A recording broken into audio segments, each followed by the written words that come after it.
From the heart of our nation's capital in Washington, D.C., bringing compelling interviews, insightful analysis, taking you beyond the headlines and sound bites into conversations with our nation's leaders and newsmakers, all from a biblical worldview. Washington Watch with Tony Perkins starts now. All we need is a little cooperation. I guarantee you, we're going to do the best to be professional, to respect people's rights, to not do anything that we don't have to do in order to enforce immigration laws, but it would make our lives a lot easier, it would make our officers a lot safer, and it would make Minneapolis much less chaotic if we had a little bit of cooperation from the state and local officials. That was Vice President J.D. Vance earlier today in Minnesota, asking state officials to work with federal authorities, not against them, as they enforce immigration law. Welcome to this January 22nd edition of Washington Watch. I'm your host, Tony Perkins. Thanks for joining us. Well, coming up, the House of Representatives is racing to pass key appropriations bills to beat the government funding clock, which runs out on January the 30th. Texas Congressman Michael Cloud, a member of the House Appropriations Committee, will join us from the House floor in just a moment. Also today, President Trump officially launched the Gaza Peace Board in Davos, raising eyebrows after inviting Vladimir Putin and allowing Turkey and Qatar to take part. Middle East expert David Uzdaznik joins us with his analysis on what this could mean for Israel and the Middle East.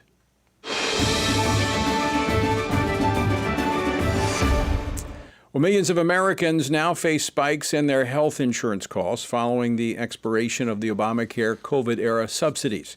Today, the House Energy and Commerce Committee held a hearing aimed at looking into the root causes of rising health care cost. Joining me now is Casey Harper, who has been tracking today's top stories. Casey, what will be the impact of these expired subsidies? Sure, Tony. A big hearing about a big story, which is these expiring subsidies, which I know you know, shut down the government last year. So health insurance CEOs, they testified before the committee, which is looking at health insurance affordability, which has the possibility to be a defining campaign midterm election issue. Now, Republicans said that the insurance companies and Obamacare are the reason that premiums have gotten so expensive. Democrats predictably argued that the failure to extend the subsidies, so more government spending, is why the costs are going up.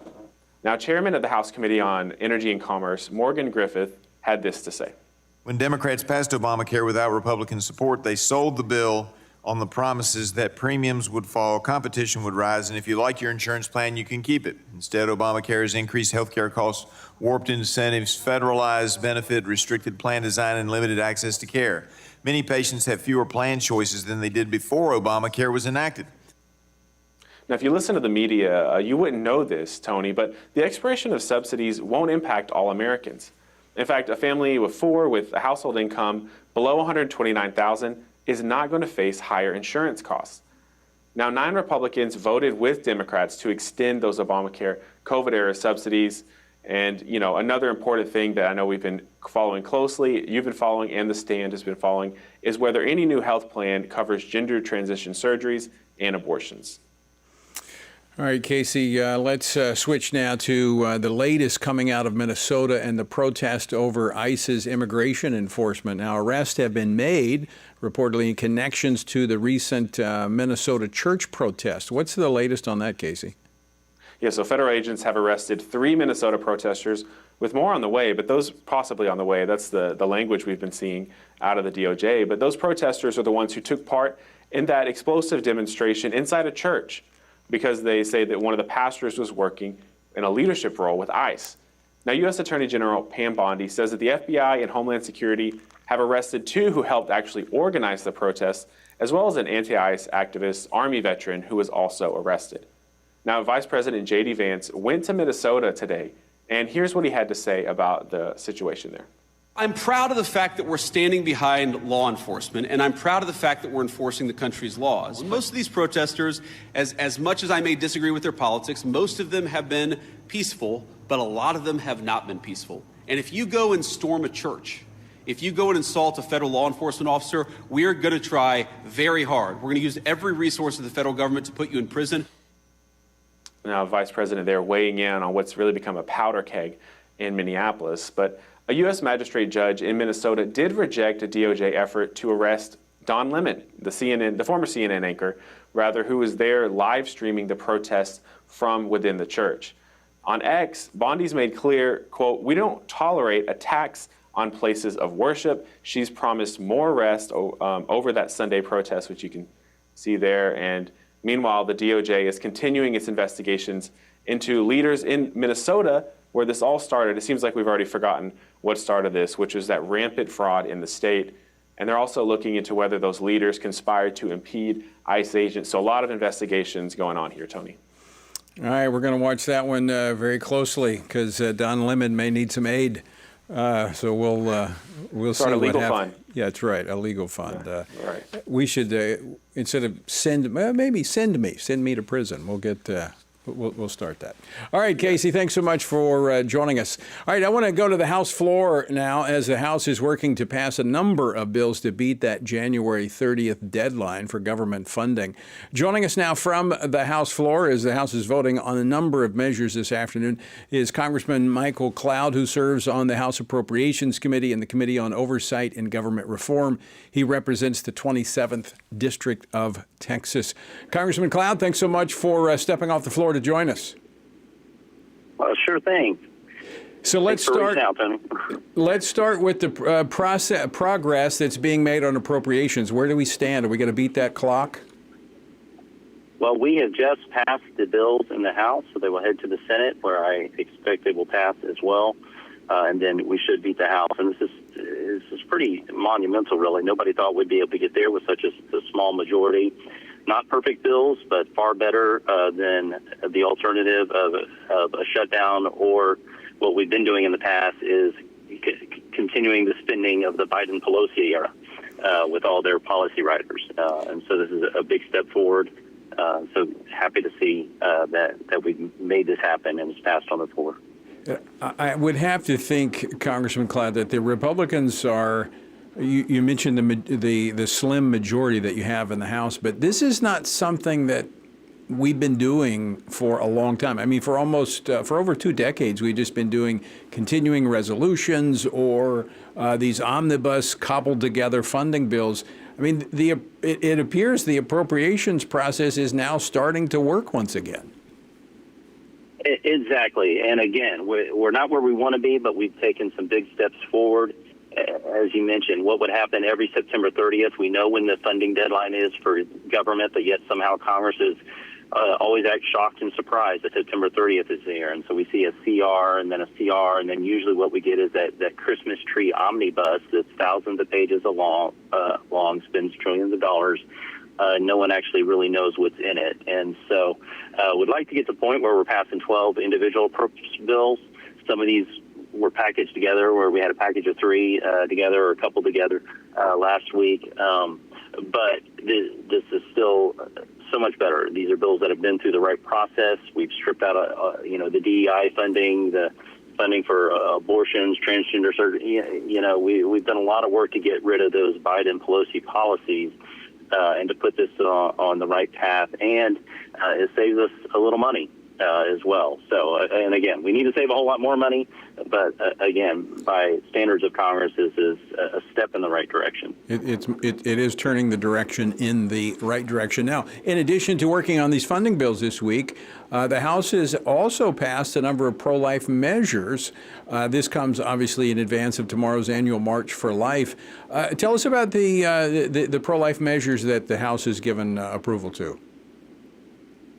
Well, we're working to make sure that we continue to protect life. It's so essential to what's going on, and those first fundamental freedoms of life, liberty, the pursuit of happiness. We've got to make sure that we continue to protect life in every single way that we can. And so we're doing everything we can to make sure we continue to do that. And we're going to keep working to do that in every single way we can. We got a couple of minutes left, Congressman Cloud. You're on the Government Oversight and Reform Committee, one of the committees that's been looking into what's been happening in Minnesota. Are you surprised by the widening scandal that's there? I mean, it looks like a criminal conspiracy. Are you surprised at the depth of this? The blatant, we knew there was waste, fraud, and abuse in the system. The way that it's been systemized and blatantly, and now we see riots basically defending $9 billion of fraud that have been coming to that state. It's just so egregious. Child care centers that don't have child care in it, for example, or any children. And I feel like we're only at the tip of the iceberg when it comes to what's been going on. The way that it was defended, the way that it was enabled by the leadership of the state there, especially the governor, is what's really atrocious in this particular situation. What about these reports that we're hearing of money being put in suitcases, transferred out of the Minneapolis airport to overseas locations by the Somalians that are living here in the United States, going in some cases to entities that have links to terrorist organizations? I mean, this is shocking, right? That federal tax dollars, we don't know. I mean, a lot of this is alleged. We don't have all the evidence yet. But this speaks to how wasteful these government programs are. We don't even know where the money's going. We're actually funding our enemies. And that's one of the big reasons we've got to stop funding the NGOs, because exactly what's happening, a lot of these, and they go through several shell organizations, so it becomes pretty hard to track down. They'll send it to someone, and then, or one NGO, that NGO sends it to something else, and eventually it ends up in the hands of the wrong people. Only in D.C. do we let politicians get away with defining their personal worth and value by how much of other people's money we give away. True care, compassion, concern for the people who are footing the bill, for working really hard, does the due diligence to make sure that these dollars are going to the right place. And so we've got to continue the work. We've got to defund it. We've got to get to the house at the point where we're willing to every single dollar of fraud we find should be savings for the American people. And we're working on getting to that point, but we still have a lot of work to do. Congressman Cloud, final question for you. I know you got to get back to the floor to vote, but earlier today you took part of a press conference hosted by Live Action along with several of your colleagues regarding the abortion drug mifepristone. Can you tell us about that? Sure. Yeah, this is, we've all celebrated the passage of Roe v. Wade, but what we've seen take its place is that many of those lives that should have been saved are still being lost with this mifepristone and the drugs that are being mailed across state lines coming out of the country. Obviously, it terminates the life of the baby, but also puts the mother's life in danger many times. We've seen cases as well where almost like a date rape drug, they'll drop an abortion. The father who doesn't want the mother to have the child will unsuspectingly to the mother drop an abortion pill into a drink, for example, and then that mom ends up in the hospital having to deal with this. And we've got to clamp down on this and make sure that we reverse the Biden-era policies that have allowed the expansion of this. But, we also got to continue to weed out every single dollar that's going to any organization that is providing abortion and make sure that no taxpayer is forced to pay for someone else's abortion. Congressman Cloud, we got to leave it there. We're up against a break. Thanks so much for joining us. Always great to hear from you. Stick with us, folks. We're back after this. We have state leaders that want to keep the deadly drugs out of their states. Maybe if these abortion pills were coming by boat, the administration would change its tactics. It's time to respect the rights of the states, and it's time to end death by mail. Family Research Council President Tony Perkins, alongside Senator Lindsey Graham, led a press conference on Capitol Hill, urging the Trump administration to end the Biden-era policies that have allowed dangerous abortion drugs to be shipped across state lines. They were joined by state attorneys general, pro-life advocates, and multiple Republican congressmen.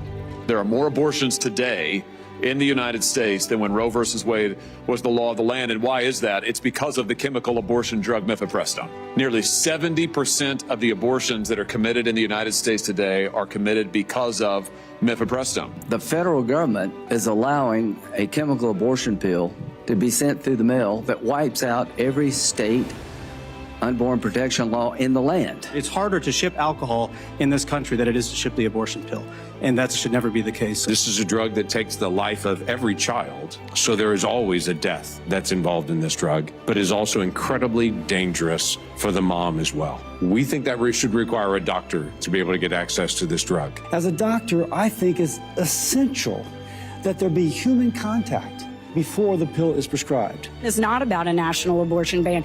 It's about validating Dobbs and preventing other states from nullifying the legislative policy choices that have been made by our states and facilitating the illegal, unethical, and dangerous drug trafficking of abortion pills into our states without any medical oversight whatsoever. We can simply fix this if we have the courage to do it.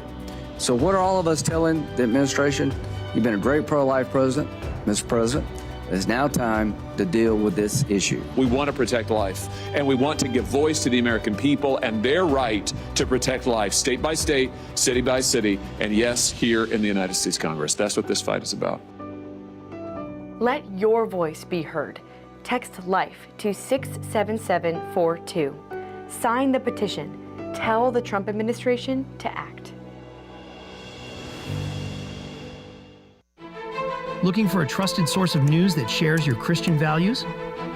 Turn to the Washington Stand, your ultimate destination for informed, faith-centered reporting. Our dedicated team goes beyond the headlines, delivering stories that matter most to believers. From breaking events to cultural insights, we provide clear, compassionate coverage through a biblical lens. Discover news you can trust at the Washington Stand, where faith and facts meet every day.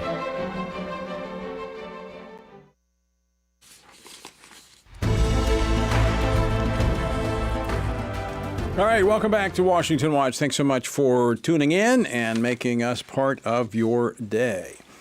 Well, earlier today at the World Economic Forum in Davos, Switzerland, President Trump hosted a signing ceremony for his Board of Peace, which he said would become one of the, quote, most consequential bodies ever created. We're committed to ensuring Gaza is demilitarized, properly governed, and beautifully rebuilt. It's going to be a great plan, and that's where the Board of Peace really started. And I think we can spread out to other things as we succeed with Gaza. We're going to be very successful in Gaza.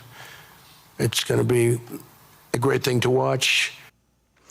All right, so the Board of Peace, its initial task is to deal with the situation in Gaza, but it appears that it may have a life after Gaza.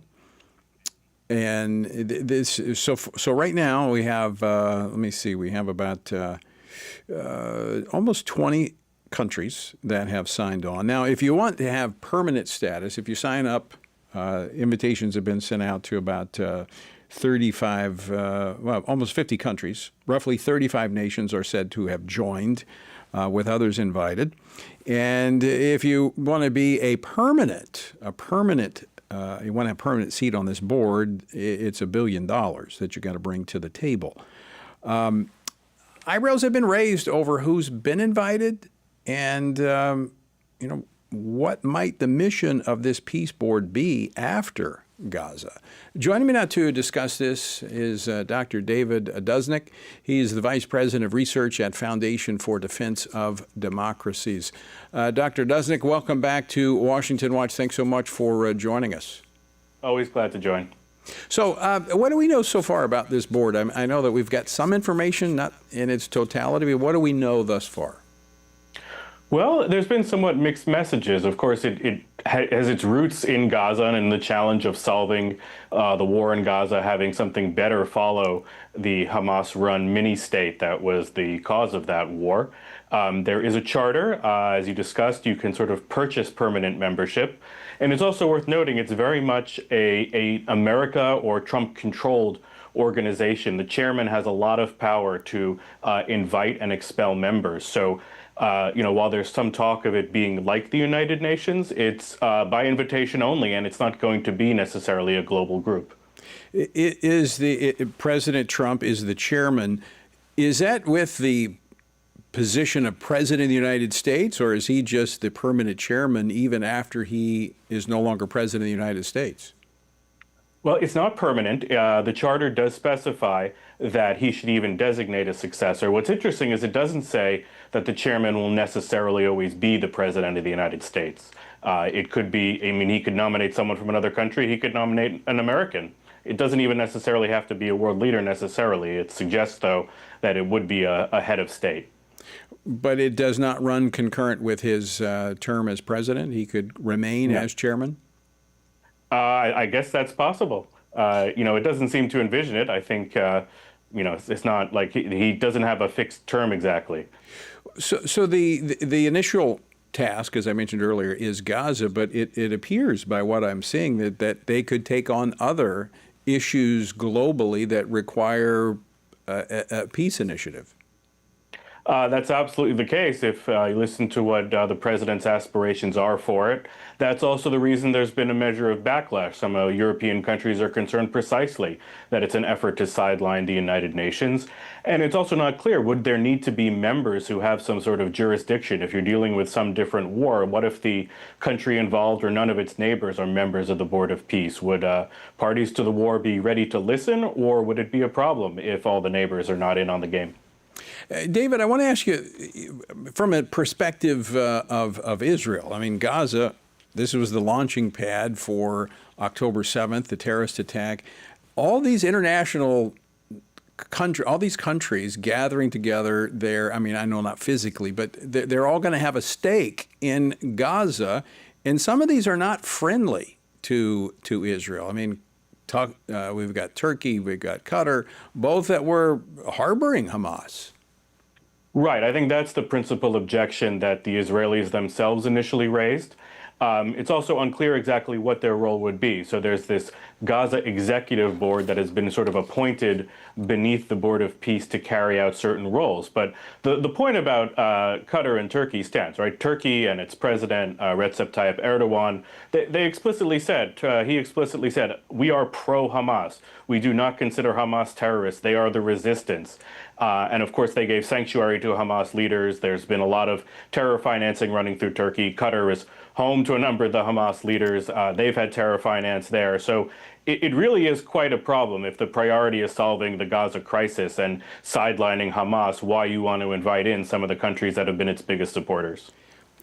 I want to go back to your comments regarding the United Nations and why some of the European countries like France and the UK have refused to sign on to this. Could this be, and I mean, there's no love lost for the United Nations when it comes to the United States of America. Could this be a flanking movement on the United Nations, kind of undercutting their influence and power?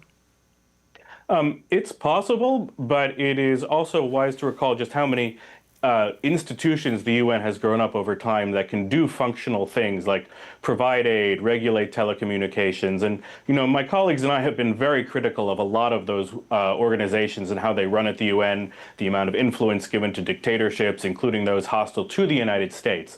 But the fact is, it's, tens of billions of dollars are going each year to run it. It has the kind of prestige over time that usually gives it a seat at the table, regardless of the crisis.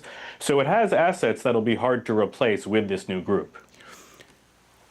What do you see the long term for is it too early to determine what this Gaza Peace Board will it take shape? Will it be successful? What are your thoughts? Well, I think perhaps its first test is going to be one of its most difficult, right? It's born out of the situation in Gaza. It's framed broadly as a board of peace, not, tied explicitly to Gaza or permanently. But what if it can't bring peace to Gaza? Will it have a reputation that allows it to function elsewhere effectively? And right now, it's not clear what the means are, right? Just like the United Nations doesn't really have its own troops, or even when it has peacekeepers, they're very reluctant to tackle certain jobs, especially if there are terrorists willing to shoot back at them. Hamas hasn't said it'll disarm. Right. Well, if history is any indication, their first task is going to be a difficult one. David, thanks so much for joining us. Appreciate your insights on this. Of course. Glad to be here. Well, it's another matter of prayer. I do hope that we can get a managed peace in Gaza and the Middle East, and it is not does not become a launching pad for more terror. All right, stick around. We're back with more after this. For over 4,000 years, the Jewish people have had legal, historical, and biblical ties to the land of Israel, especially the heartland of Israel, Judea and Samaria, which much of the world still calls the West Bank. To Israelis, Judea and Samaria is far more than a name. It's the center of their ancestral homeland where nearly 80% of the Bible's events took place. Abraham purchased property in Hebron, Jacob in Shechem, Joshua made an altar on Mount Ebal and led the Israelites into a covenant before God. On Mount Gerizim, overlooking Shechem, Jesus talked to the Samaritan woman at the well about worshiping neither on Mount Gerizim nor in Jerusalem, but in spirit and in truth. Judea and Samaria is nearly a quarter of Israel's current landmass, not a small strip of land on the Jordan River, but a vital and strategic part of the nation's identity. The October 7th massacre, launched from Gaza, shattered the illusion that giving away territory brings peace. Gaza, which was once seen as the cornerstone of a two-state solution, became a launchpad for terror. Today, only 21% of Israelis support a Palestinian state. Trust in a two-state solution has all but collapsed. The Middle East is changing. Iran's grip is weakening, new alliances are forming, but Western countries and some U.S. officials still chase the mirage of a two-state solution. History speaks clearly. The 2005 Gaza withdrawal, backed by the U.S., led not to peace, but to a terrorist regime. Judea and Samaria are 24 times larger than Gaza, deeply woven into Israel's geographic and spiritual fabric. To surrender them would not bring peace. It would invite conflict and existential danger. Family Research Council stands with Israel's rightful claim to sovereignty. It's time for America to do the same, for history, for justice, and for lasting security in the Middle East.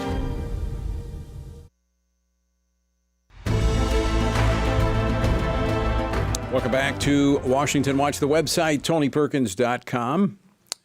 There are a lot of resources there for you, but also you can find more resources at the Stand Firm app. Go to the App Store and get the Stand Firm app. That way you can have access to Washington Watch no matter where you are, and access to our news and commentary from a biblical perspective, the Washington Stand.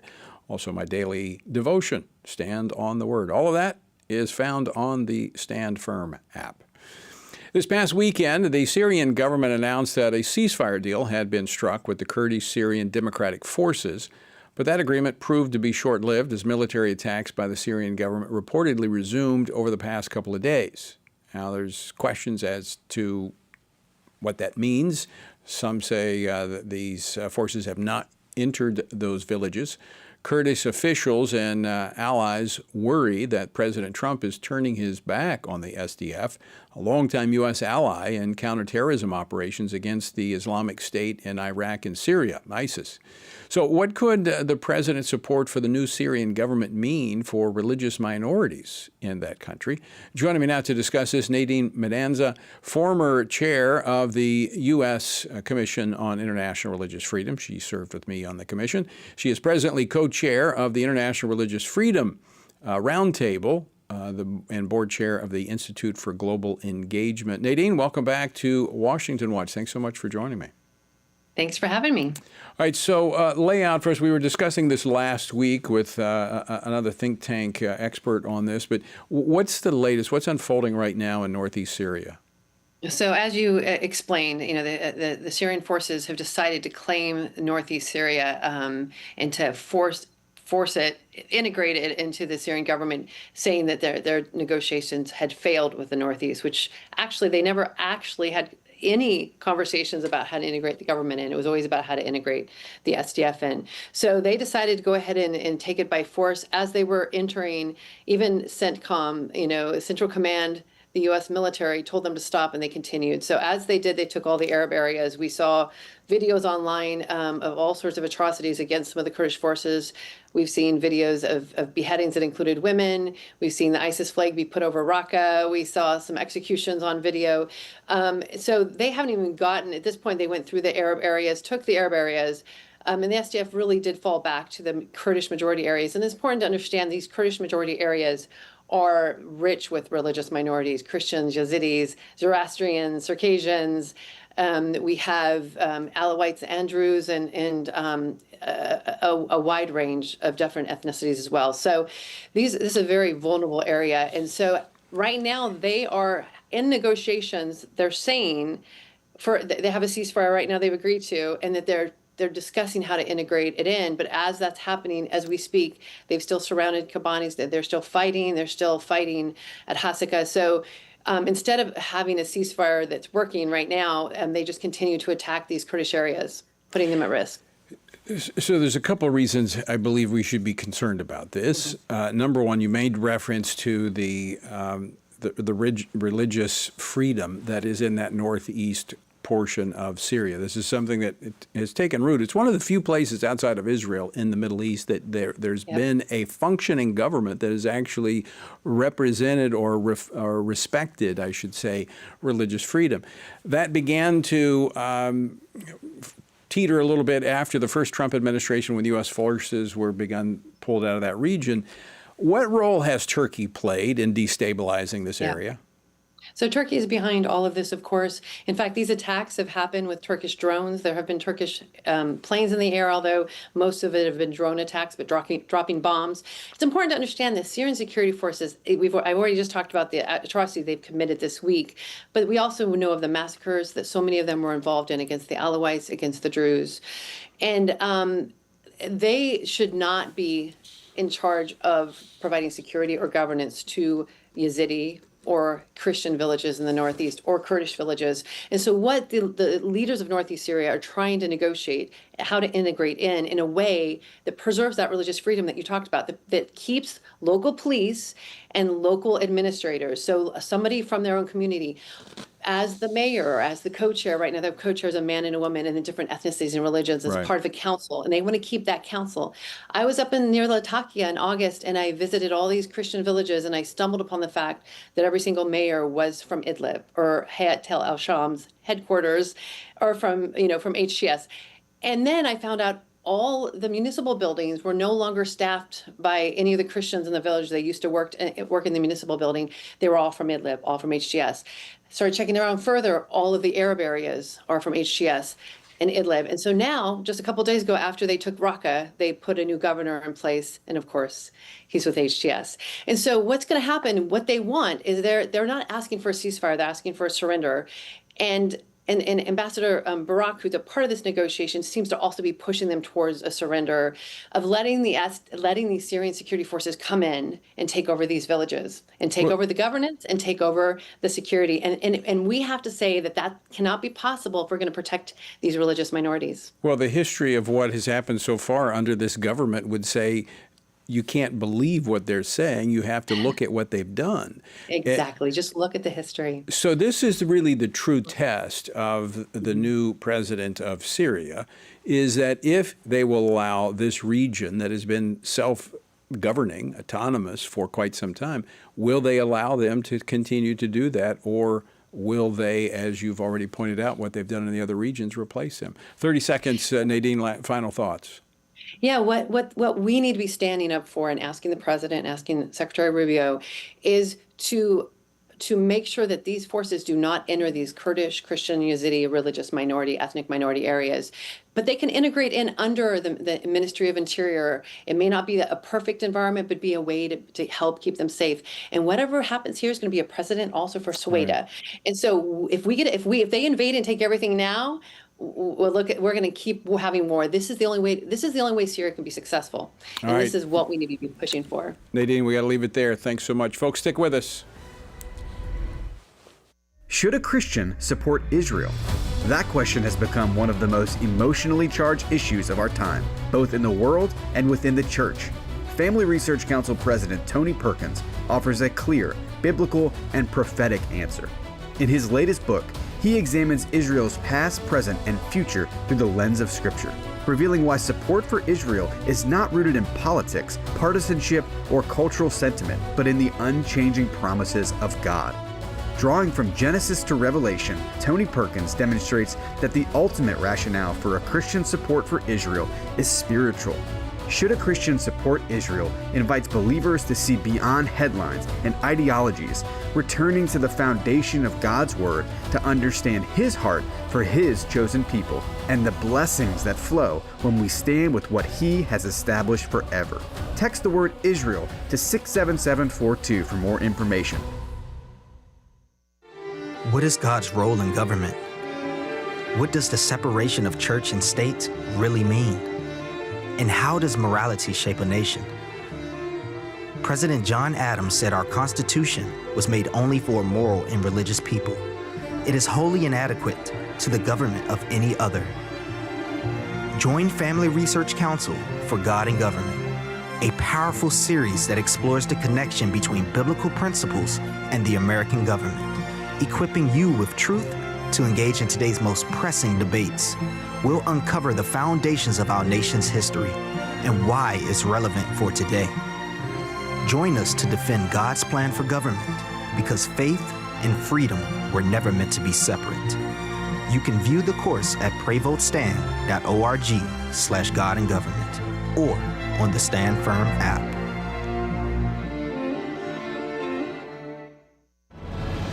The book of Hebrews says that the Word of God is living and active, sharper than any two-edged sword, piercing to the division of soul and of spirit, of joints and of marrow, and discerning the thoughts and intentions of the heart. Stand on the Word is Family Research Council's journey through the living and active Word of God. Follow the plan with us. Spend 10 to 15 minutes a day reading God's Word, and over the course of 2 years, discover that the Bible is one big story, a story of many words, pointing to the Word, the one who is the same yesterday, today, and forever. Because the Word is alive, and His name is Jesus.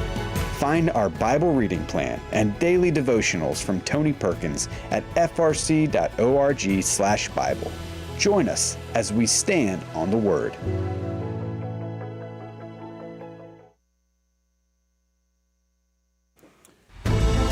Welcome back to Washington Watch. I'm Tony Perkins, your host. Glad to have you along on this Thursday. All right, if you live in Slidell, Louisiana, in that area, which is southeast Louisiana, I invite you to join me at the Mayor's Community Prayer Breakfast tomorrow morning, where I'll be speaking. The breakfast event begins at 7:30 at the Municipal Auditorium. Tickets are still available online. That's tomorrow morning at 7:30 a.m. in Slidell, Louisiana.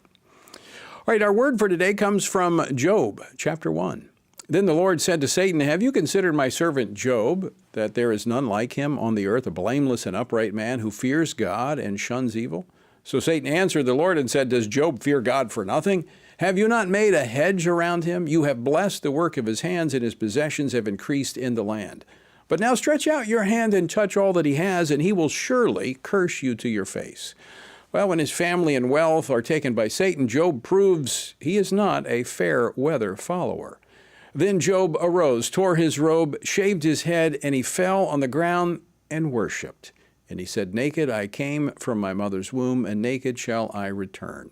The Lord gave, and the Lord has taken away. Blessed be the name of the Lord." Job worshipped and praised God, recognizing that everything is by him, from him, and for him.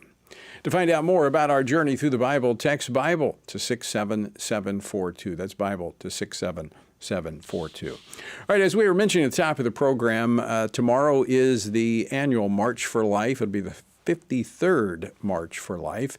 And despite the fact that we've seen the overturn of Roe v. Wade, as we were talking about with Congressman Michael Cloud, the issue of abortion has in no form or fashion faded. You know, we've been talking about this a lot. Last week, we did a press conference on the Senate side.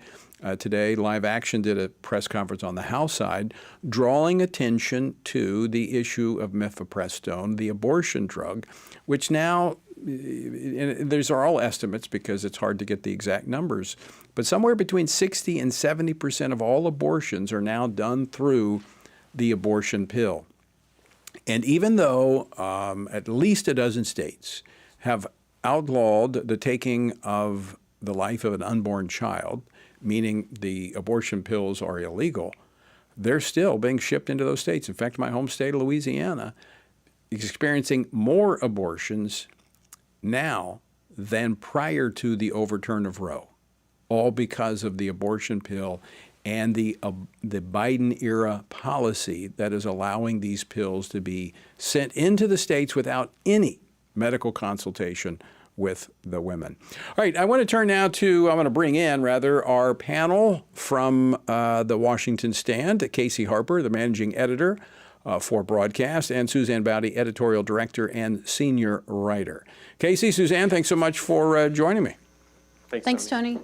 All right, so let's talk a little bit about the life issues. I mean, we've seen a number of things this week, Casey, and positive things. A lot of it is just reestablishing what the Trump administration did the first time, but good to see.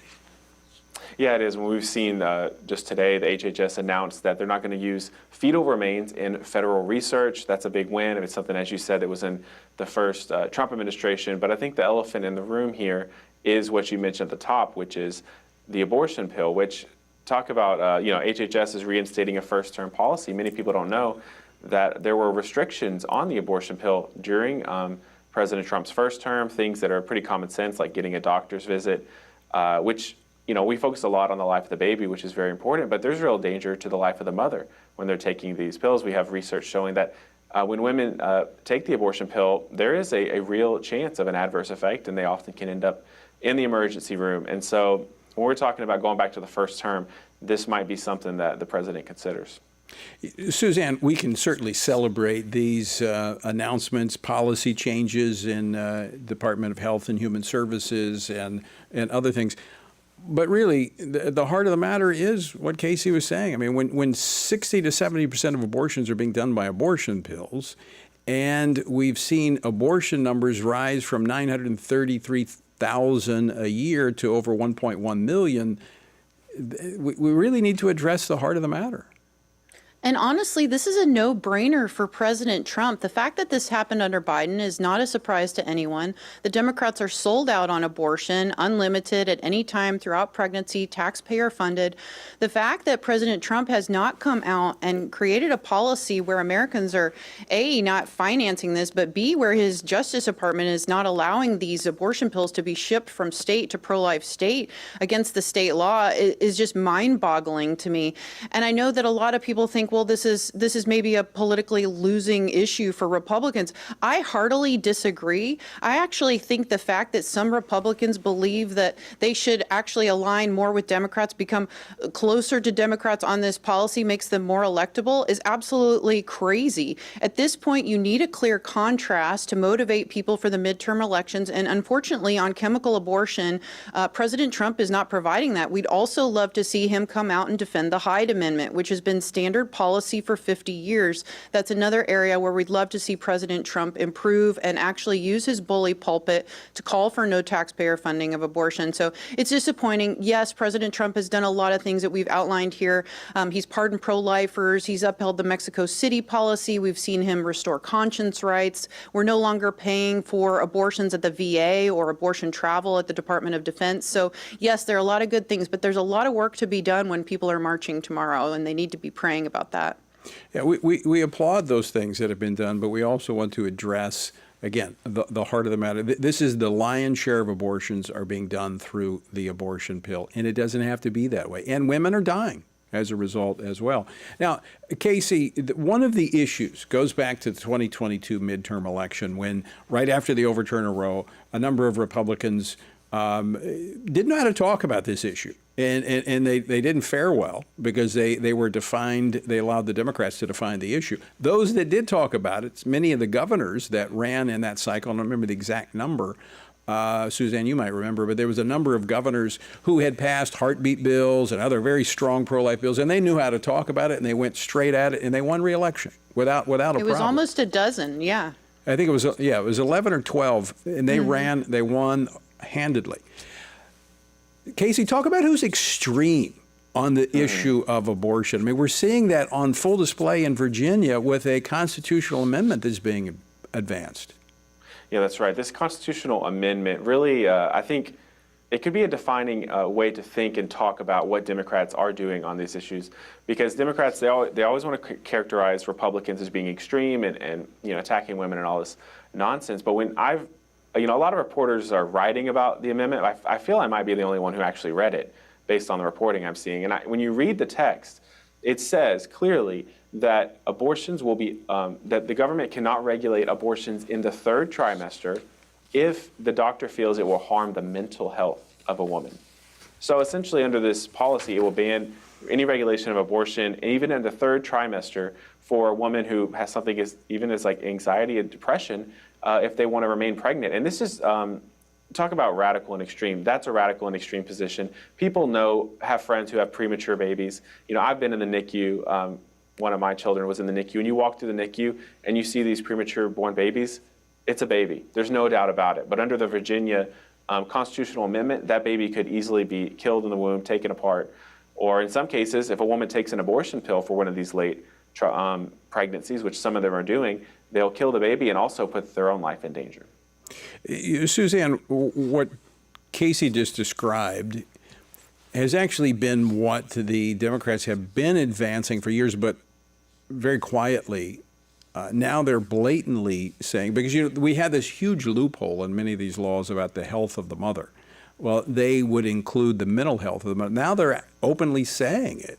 So, I mean, they are being very clear where they stand. It kind of reminds me of the former governor of Virginia. Remember Governor Northam talking about really basically 4th-term abortion after a baby's been born. In fact, we've got that clip. Just so people know we're not putting words in his mouth. Clip number 5. If a mother is in labor, I can tell you exactly what would happen. The infant would be delivered. The infant would be kept comfortable. The infant would be resuscitated if that's what the mother and the family desired. And then a discussion would ensue between the physicians and the mother. So that was in January of 2019. And this prompted me. I forgot about this, but I was in the White House like a day or two after that. It was right before the president's, I think his first State of the, well, it was, would have been his, it was before the State of the Union. It would have been his last State of the Union, where he came in the room and he was visibly shocked by these comments. And I remember how he reacted to that. I'm talking about President Trump. This is pretty blatant where the Democrats stand. They are now openly discussing, I mean, they're telling us what they want to do. They want abortion without any limitations whatsoever. And I think it's very disturbing to hear how nonchalantly Northam talks about it. And while people would say, oh, that's just Governor Northam, it is not. 99.9% of the Democrats in the House and Senate voted for Northam's position in January of last year. In the House and the Senate, both chambers had an opportunity to say if a child is born as a result of a botched abortion, there should be legal protections for that child. One Democrat in the House, Henry Cuellar from Texas, is the only Democrat who voted to protect a child. So this is mainstream now in the Democratic Party. I mean, the common ground is a killing ground for Democrats. Now, I want to, before we move on to the next topic, and we've got about 5 minutes left, and I do want to touch on Minnesota and this the arrest of those who burst in and disrupted a church service. But Casey, I want to go back to this Virginia constitutional amendment because I want to make sure that our listeners and viewers in Virginia understand what's happening and what they need to do. Because if they don't act, don't get out and vote against this amendment, it's going into the state constitution. It is, yeah. In Virginia, the legislature has to pass it, but then it also has to go to the voters. So those in Virginia, they have a role to play. It's definitely not too late. This is not a fatalistic, message here. And I think that the truth is what's going to win out here. There's so many lies that I'm reading in the media and you're seeing from lawmakers about what this is, and they're attaching so many other proposals and propositions to it to really hide what's really going on here, and that raises the question of what you have to hide. And then to your point about what's extreme, if you contrast this with what people at the press conference that was held today and the one you were at last week that you led, what's being called for is, hey, can a woman who's getting an abortion pill see a doctor? That's not extreme compared to 3rd trimester abortions in the cases of anxiety. And one more thing is one thing I love about President Trump, and I think many of his supporters do, is that he's courageous. maybe sometimes a little too courageous, but he says what he thinks, and he's courageous in taking on issues. This is a great opportunity for him to show moral courage and take on the abortion issue. And he's done that before. I'd like to see him do it again. Suzanne, I want you to elaborate on a point that Casey just made about nothing extreme about a woman having medical consultation before she takes the life of her unborn child and potentially risk her own. And that's something that even those who support abortion agree with. Oh, absolutely. In the most recent polling, 63% of people who describe themselves as pro-choice actually think that a woman should have to see a doctor and have an in-person consultation. I mean, this is the most pro-woman position you can have, is to look after the health of the mother. If you're going to disregard the health of the child and the life of the child, at the very least, people understand that you should care for the mother. She should be informed about the consequences of the pill. As we know, almost 11% of women who've taken mifepristone have had severe adverse complications that have landed them in most cases in the emergency room. So yes, it's a bipartisan issue to have a doctor sit down with a woman and explain her options and the consequences of this pill. And I would say back in the Virginia constitutional amendment that'll be voted on in November, and it only requires a simple majority to pass, what they're saying, they used to have 3 doctors sign off on a late-term abortion. Now there'll be no one except the abortionist. So it's quite a contrast to where we've been. You know, that's quite amazing. When I was just thinking of Gosnell in Philadelphia, I don't know how long ago that's been, 15 years ago, maybe longer, and just the atrocities that were taking place in that abortion clinic that led to all kinds of changes in federal and state law. We're going right back to what he was doing illegally. We now have Virginia advancing to put in their constitution. Right, and it will abolish all of the safety regulations as well. Sorry, Casey, go ahead. No, I agree. I was saying what Democrats once swore they're not doing, now they're putting on ballot initiatives. So. Well, they're putting it in the Constitution of states. Right. They're not the only state that's done that. Other states have done it. I just look, as American citizens who understand what as we go into the 250th anniversary of our country, that the right to life is one of the fundamental rights that is granted to us by our Creator. We cannot take that for granted. We need to be praying, and we need to be voting. We need to be educated, and we need to inform our friends and our family. This is quite significant that we would be putting things like this into our Constitution on the very year that we celebrate 250 years of that birth certificate, that Declaration of Independence declaring us as a nation. Casey, some final thoughts here? Well, I think that it comes back to the issue of 2 issues. One is, I don't often plug the Washington Stand too much, or I try not to, but the media coverage that I've read on this has been really atrocious and really outright misleading. If you just Google this and start reading news articles about what's happening, what's in the constitutional amendment proposals, or what people are pushing, it's really misleading. And so you have to make sure you're getting good news sources, Washington Stand among them. But then I think it comes back to courage. Maybe some in the administration believe that this could be a losing issue for them. I really don't think it is, because you've made the point that we're in the era of base elections, and it's about motivating your own base to win elections. But even if it is, I think it's time for moral courage, and that it would be rewarded. Suzanne, final 20 seconds. Well, I think people get the government they deserve and the leaders they deserve. And so I just encourage people, don't take any election for granted. These midterms matter. They matter for states. They matter for our country. And so just encourage people not to stay on the sidelines. Pray, vote, stand. That's what we need to do. Casey, Suzanne, thanks so much for joining me.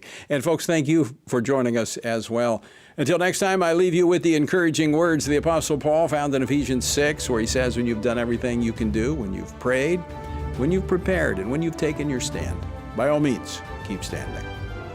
Washington Watch with Tony Perkins is brought to you by Family Research Council. To support our efforts to advance faith, family, and freedom, please text GIVE to 67742. That's GIVE to 67742. Portions of the show discussing candidates are brought to you by Family Research Council Action. For more information, please visit TonyPerkins.com.